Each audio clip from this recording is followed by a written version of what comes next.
भाई एग्जाम के लिए हमें टॉपिक वही अच्छे से तैयार करने चाहिए जो एग्जामिनर बार बार पूछ रहा है। ठीक है, अगर इस वे से देखें तो सीटेट में जो ईवीएस का पोर्शन है उसमें से जो हर बार रिपीट होता है टॉपिक वो हमारा क्या है, घरों से रिलेटेड, कि किस स्टेट में किस टाइप के घर पाए जाते हैं, कैसे घरों में लोग रहते हैं, वो घर किन चीजों से बने होते हैं। मतलब घरों से रिलेटेड हर बार सीटेट में एक दो क्वेश्चन पूछा जाता है। तो पूरी एनसीईआरटी को खंगाल के और जितने भी हमें घरों के प्रकार मिले वो सारे हम आपके लिए लेके आए हैं इस छोटी सी वीडियो में। यहाँ से ये टॉपिक आपका कंप्लीट हो जाएगा, इससे बाहर इस टॉपिक से कुछ नहीं आएगा। ठीक है, तो घरों के जितने भी प्रकार हमारी एनसीईआरटी में दिए हैं और एग्जामिनर सीटेट में पूछता है वो सारे हम आपके लिए लेके आए हैं। तो आइए भाई स्टार्ट करते हैं हमारे घरों के प्रकार। ठीक है, कि घर वैसे तो भाई घर बहुत सारे प्रकार के होते हैं, पर मेनली हमें क्या किस पे फोकस करना है, हमारे सीटेट पे फोकस करना है। तो सीटेट के पेपर में एग्जामिनर किस टाइप से पूछ रहा है हम वही क्वेश्चन करेंगे। ठीक है, तो अलग अलग स्टेट के जो घर हैं हम उनके बारे में पढ़ेंगे। तो भाई सबसे पहले हमारा आता है असम के घर। ठीक है, सबसे पहले हम पढ़ेंगे असम के घर। तो देखो भाई असम में घर किस टाइप के होते हैं। ये देखो घर बनाया हुआ है और ये है भाई बांस। ठीक है, ये बांस के बम्बू खड़े किए हुए हैं। तो जो असम में जो घर बनाए जाते हैं वो बांस के बम्बुओं पे बनाए जाते हैं। क्यों भाई? क्योंकि असम में बहुत ज्यादा मतलब कि बारिश भी होती है और बाढ़ का इलाका भी है, यहाँ पे बाढ़ भी आती रहती है। तो इसलिए बाढ़ से अपने घरों को बचाने के लिए जो वहाँ के लोग हैं वो बांस पे अपने घर बनाते हैं। ठीक है, अब भाई बांस के ऊपर ऐसा तो नहीं है कि वो पत्थर के घर बना लेंगे, क्योंकि बांस इतना वेट तो नहीं झेल पाएगा ना। तो क्या करते हैं, वो लकड़ी के घर बनाते हैं, लकड़ी के घर बनाते हैं। ठीक है भाई, तो भाई ये पॉइंट याद रख लेना है। जो असम होता है, असम में बांस के ऊपर घर बने होते हैं। एग्जामिनर इस टाइप से पूछ सकता है कि भाई बांस से बने घर किस स्टेट में पाए जाते हैं, किस राज्य में पाए जाते हैं। तो भाई वो हमारे असम में पाए जाते हैं। 10-12 फीट ऊंचे बांस पर ये घर बनाते हैं और किसके बने होते हैं, लकड़ी के बने होते हैं। अगर आपको ये फैक्ट याद है कि असम में घर बांसों के ऊपर बनाए जाते हैं तो इजीली आपको याद हो जाएगा कि भाई बांस के ऊपर घर तो पत्थर या ईंट के तो बनेंगे नहीं, क्योंकि उनमें वेट ज्यादा हो जाएगा। तो ऑब्वियसली सी बात है कि जो बांस के ऊपर घर बनते हैं वो किससे बनते हैं, लकड़ी से बनते हैं। ठीक है भाई, ये हमारे यहाँ पे असम के घर कंप्लीट हो गया। सिर्फ हमें इतना ही पढ़ना है कि असम के घर हैं वो बांस पे बने होते हैं और लकड़ी के बने होते हैं। ठीक है भाई, उसके बाद नेक्स्ट चलते हैं हम मनाली के घर। ये बोलते हैं ना चलो भाई घूमने कुल्लू मनाली चलेंगे। तो कुल्लू मनाली घूमने क्यों जाते हैं, क्योंकि वहां पे बर्फ गिरती है, स्नोफॉल होता है वहां पे। तो वहां पे जब ये बर्फ गिरती है तो बर्फ गिरने के कारण यहाँ पे जो छत है उसको ढलुआ बनाया जाता है, ढालनुमा बनाया जाता है। ऐसे समतल छत नहीं होती बल्कि ढालनुमा छत होती है, ताकि बर्फ पिघल के नीचे आ जाए। भाई कुल्लू मनाली का पहाड़ी इलाका है, ठीक है, और यहाँ पे बर्फ पड़ती है। ठीक है, तो जब हम बर्फ को माइंड में लेते हैं तो बर्फ से बने घर, मोस्टली बर्फ की जगह पे बने घर इसी टाइप के होते हैं, मतलब ढलानुमा होते हैं। और ये किसके बनते हैं, पत्थर और लकड़ी के घर बनते हैं। पत्थरों से बनाते हैं और लकड़ी से बनाते हैं। ये पॉइंट आपको याद कर लेना है। मनाली के जो घर है वो पत्थर से और लकड़ी से बनते हैं। ठीक है भाई, उसके बाद आते हैं हम हमारे लेह, जो लेह लद्दाख के घर है। ठीक है, ये कहाँ पे पड़ता है, JNK में। ठीक है, जम्मू कश्मीर में। तो जो लेह लद्दाख है, तो लेह लद्दाख के घर में हमेशा समतल बनाए जाते हैं। ये इम्पोर्टेंट कई बार पूछा जा चुका है एग्जामिनर की, ये लगा लो पहली पसंद है लेह लद्दाख के घर। ठीक है, अगर लेह के घर पूछा जाए तो भाई ये कैसे होते हैं, ये देखो भाई समतल बने होते हैं। ठीक है, और इनकी जो छत है उसको मजबूत करने के लिए जो लकड़ी होती है ना, मतलब पूरा का पूरा पेड़ काट के, जैसे हम अपने घरों में उससे तीर वगैरह वगैरह देते हैं ना, आपने पुराने घरों में भी देखा होगा, सहतीर देते थे, कितना मोटा सारा जो लकड़ी होती थी वो घर के बीचों बीच दे देते थे छत को मजबूत करने के लिए।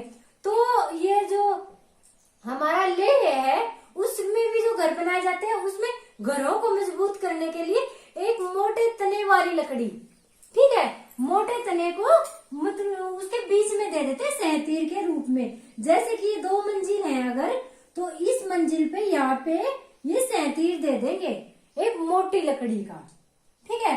पेड़ों के मोटे तनों से छतों को ये मजबूत करते हैं, ये पॉइंट इंपॉर्टेंट है। फिर भाई क्या है, इसमें ना नीचे की जो मंजिल होती है उसमें कोई भी खिड़की नहीं होती, ऊपर की मंजिल होती है उसी में खिड़की होती है। ये फैक्ट याद रख लेना, आपको एग्जामिनर पूछता है बार बार, ये इम्पोर्टेंट है, एग्जामिनर की पहली पसंद है, उसका पहला प्यार है, ठीक है। तो आपको ये रट लेना है, एग्जामिनर बार बार क्वेश्चन यही से पूछता है। तो भाई जो नीचे की जो मंजिल होती है उसमें कोई भी खिड़की नहीं होती, ऊपर वाली मंजिल पे खिड़कियां पाई जाती हैं। नीचे वाली मंजिल पे खिड़की नहीं होती, क्यों नहीं होती भाई? क्योंकि वहां पे वो निवास नहीं करते, आदमी निवास नहीं करते, वहां पे वो अपने जानवरों को रखते हैं और अपने भंडार करते हैं, सामान का भंडारण करते हैं, अनाज का भंडारण करते हैं। कहाँ पे? नीचे वाली मंजिल पे जानवरों को रखते हैं और अपना जैसे स्टोर रूम बना देते हैं नीचे वाले घर को। जो एक्स्ट्रा मटेरियल होता है वो सारा नीचे वाली मंजिल में रख देते हैं और दूसरी वाली मंजिल पे वहां के जो इंसान है वो निवास करते हैं, ठीक है।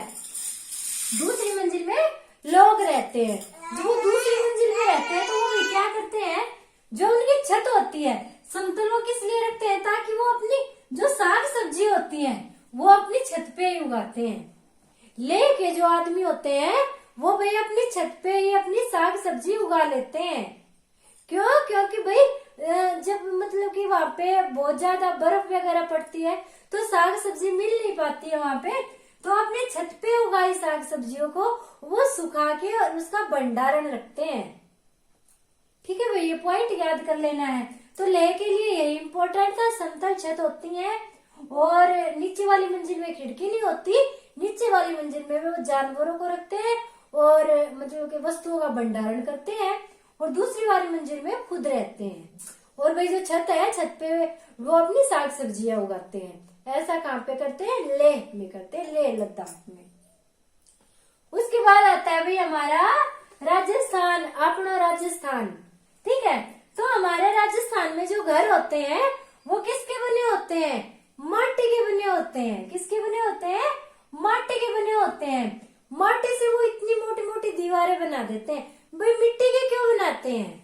क्योंकि आपको पता है जो राजस्थान है वहां पे रेगिस्तान है, बहुत ज्यादा गर्मी पड़ती है, तो भाई जो मिट्टी होती है वो प्राकृतिक रूप से ठंडक देती है, तो इसलिए वहां पे मिट्टी के घर बनाए जाते हैं ताकि वो अंदरूनी ठंडक दे, प्राकृतिक रूप से ठंडक प्रदान करते हैं मिट्टी के घर। इसलिए राजस्थान के जो घर होते हैं वो मिट्टी से बने होते हैं और बाहर उनपे सजावट की जाती है।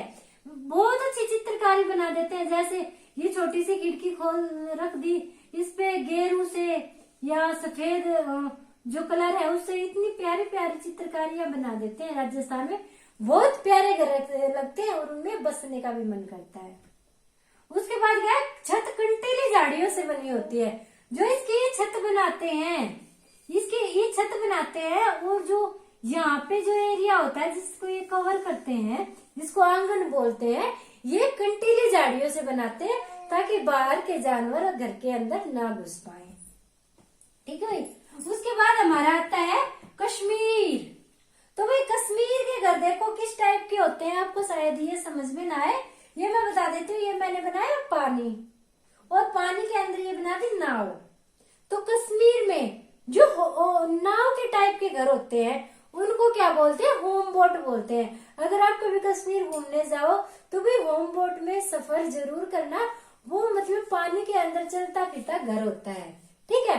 तो ये जो होम बोट होते हैं इनसे काफी क्वेश्चन सीटेट में पूछे गए, इसलिए इम्पोर्टेंट लगा मैं उठा के ले आई। तो जो कश्मीर की जो ये हाउस बोट होती हैं, ये लगभग 80 फुट लंबाई की और 8 से 10 फुट ऊंचाई की होती है।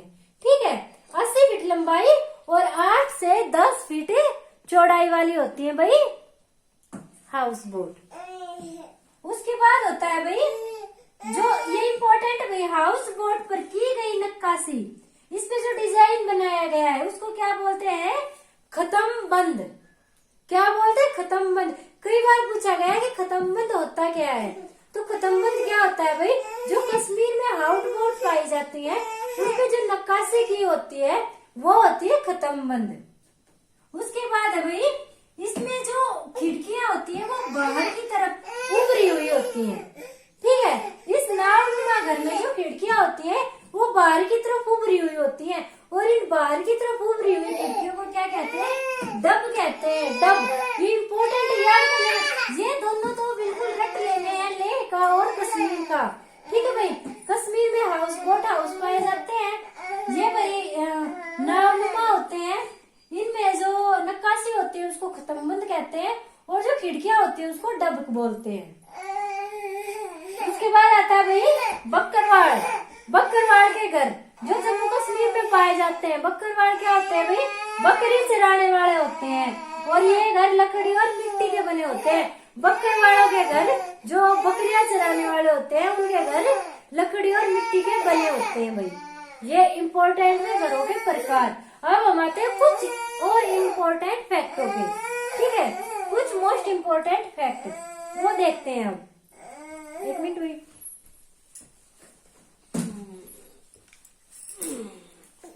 ये शैतान रो रहा था भाई। तो कुछ इम्पोर्टेंट फैक्ट देखते हैं। तो देखो भाई, गोबर से पुताई करने से कीड़ा नहीं लगता।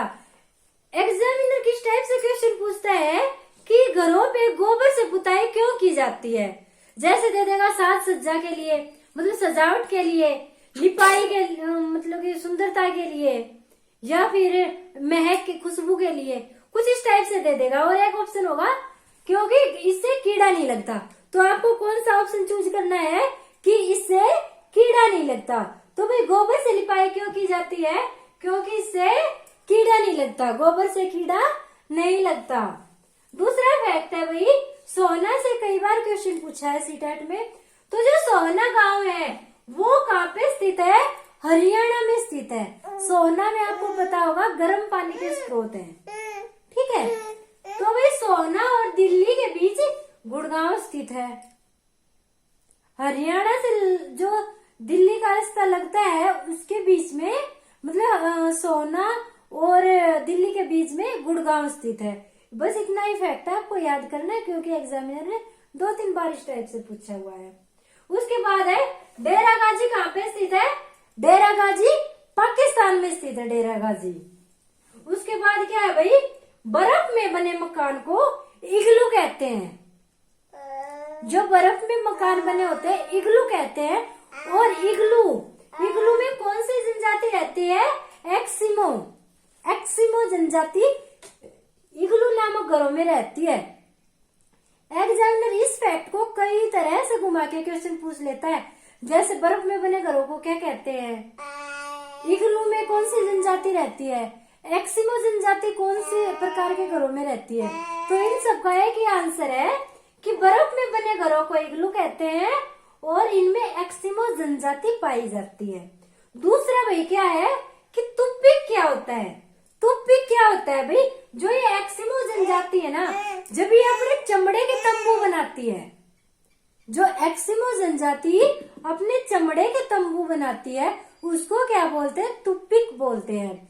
अगर वो बर्फ में घर बना रहे हैं तो उसको इग्लू बोलेंगे और अगर वो चमड़े के तंबू बना रहे हैं तो उसको हम क्या बोलेंगे, तुप्पिक। उसके बाद क्या है भाई, लद्दाख में ऐसे ले लेते हैं। लद्दाख में लोगों के रहने वाले तिकोने तंबू जो होते हैं उसको क्या बोलते हैं, रेबो बोलते हैं। लद्दाख में लोगों के रहने वाले जो तिकोने तंबू होते हैं उसको क्या बोलते हैं, रेबो बोलते हैं। और जो जानवरों के लिए जो घर बनाए जाते हैं उसको क्या बोलते हैं, लेखा बोलते हैं। ठीक है, ये कहाँ पे, लद्दाख में। ठीक है, तो लद्दाख में जो तंबू होते हैं उनको रेबो बोलते हैं और जानवरों के घरों को लेखा बोलते हैं। ये थे भाई इम्पोर्टेंट फैक्ट, आपको याद